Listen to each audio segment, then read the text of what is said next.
Wimbo tukasa Gilgali, pabaraka.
Basi tupate kuomba.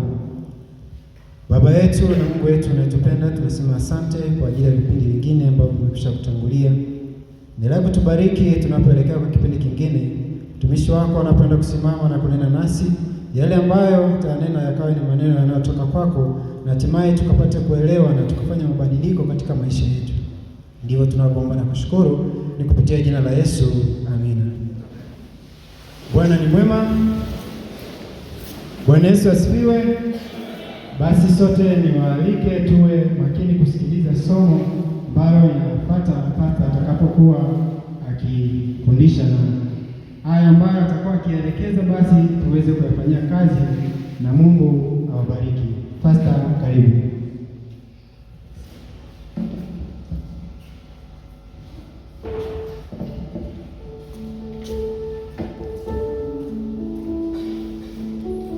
Sasa hivi nataka nielezee kitu hiki kwa kifupi. Halo, hiki kwa nini kwa kifupi?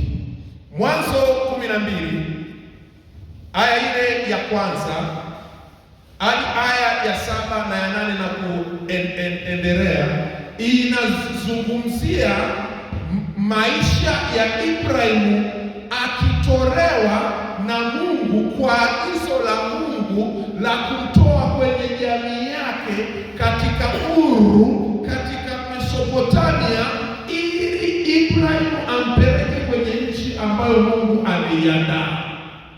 Kwa Ibrahimu anatoka Uru, anatoka Mesopotamia, anaelekea kwenye nchi ambayo haijui yeye, na ukisoma aya ya 7 anapewa ahadi kwamba uzao wake utamilikishwa na atakuongeza sana sana. Lakini ukisoma sura ya 15 katika kitabu cha Mwanzo aya ya 5 mpaka ya 7, Ibrahimu anaambiwa alipofika kwenye hiyo nchi, anaambiwa kwamba uzao wako nitawapa nchi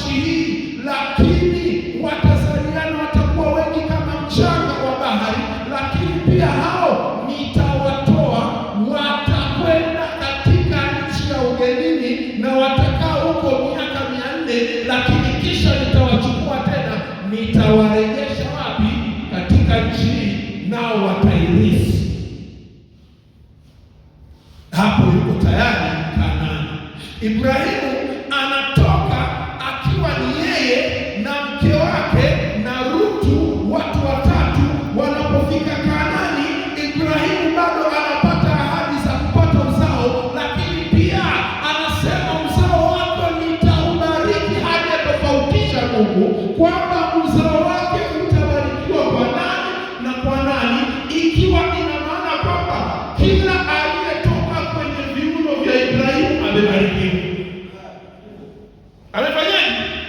Amebarikiwa. Kwa Ibrahimu anafika Kanaani baada ya hiyo ahadi.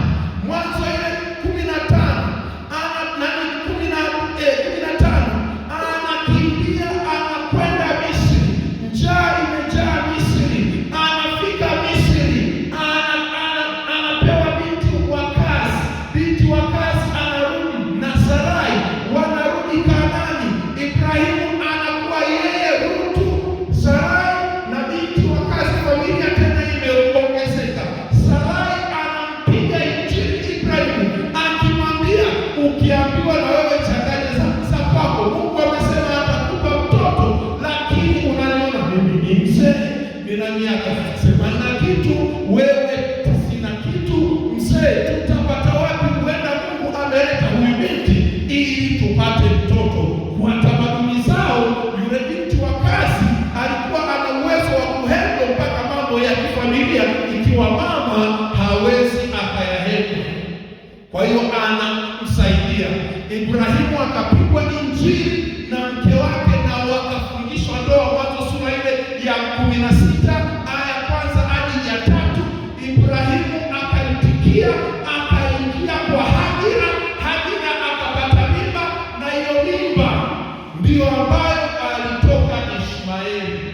Sikiliza, ukisoma aya zinazoendelea, Hajira anamdharau Sarai baada ya kupata mimba. Anapomdharau Sarai baada ya kupata mimba, kinachofuata anamtesa sana. Hajira anakimbia, anaelekea mahali usipoeleweka. Njiani anatokewa na malaika wa Bwana.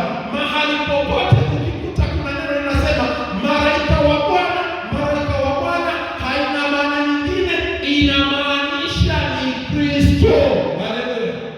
Na huyo, ukitaka uelewe vizuri kwamba huyo malaika wa Bwana ni mwanadamu au Mungu au ni malaika wa kawaida, ukisoma Kutoka sura ile ya 3 aya ile ya 13 na ya 4 na kuendelea, utakuta habari Musa akiwa anachunga kondoo katika milima ya Sinai, anatokewa na chaka linalowaka moto, na ile chaka linalowaka moto, Musa akasema nitageuka niyaone maoni haya. Anapogeuka ndipo sauti, Biblia inasema malaika wa Bwana akamwambia Musa, Musa, Musa, vua viatu vyako. Afu akasema mimi ni Bwana Mungu wako, Mungu wa Ibrahimu, Mungu wa Isaka na Mungu wa nani? Wa Yakobo. Ameanza anasema malaika wa nani? Wa Bwana. Alafu anasema ni nani? Ni Mungu. Mwangalie jirani, mwambie upo au haupo. Sikiliza. Kwa hiyo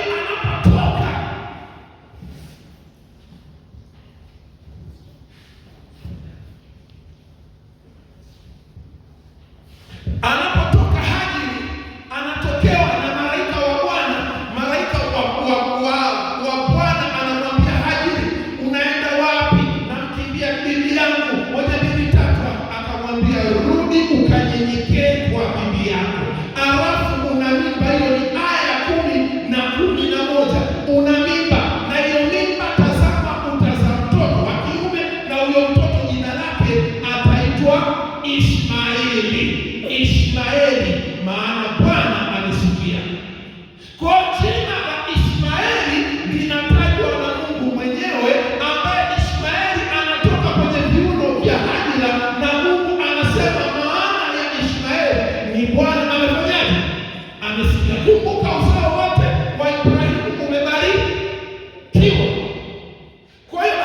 jina la Ishmaeli limetolewa na Mungu mwenyewe. Ishmaeli anakwenda anazaliwa, anapozaliwa maisha yanaendelea.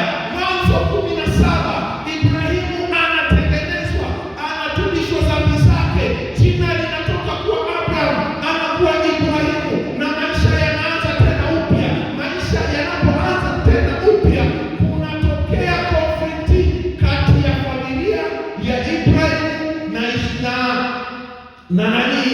na Hajira, ambaye Hajira alikuwa ni Misri. Ishmaeli ni Mwebrania, ambaye baba ni Mwebrania na mama ni Mwarabu wa Kimisri. Ishmaeli ni chotara wa Kiarabu na Kiebrania.